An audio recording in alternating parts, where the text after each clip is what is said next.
এই মেয়েটি স্কুটির উপরে বসে চুপ করে পুলিশকে ইশারা করে বলে, স্যার এর ভিতর লাশ আছে।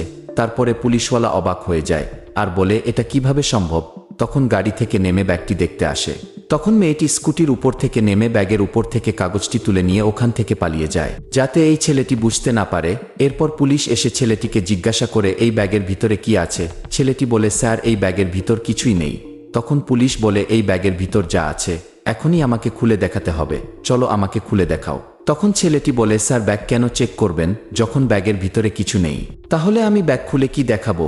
তখন পুলিশ বলে, একটি মেয়ে বলল, এত রাত্রে তুমি এই ব্যাগের ভিতরে লাশ নিয়ে যাচ্ছ, চলো ব্যাগ খুলে আমাকে দেখাও, তা না হলে তোমাকে ধরে জেলে পাঠিয়ে দেব। তখন ছেলেটি ভয়ে ব্যাগের চেইন খুলতে থাকে। লাস্টে ব্যাগের ভিতর থেকে যা বের হলো তা দেখার আগে ভিডিওটি লাইক করে দাও, চ্যানেলটি সাবস্ক্রাইব করে দাও। লাস্টে ছেলেটি ব্যাগ খুলে দেখায়, তার ভিতরে কিছুই নেই।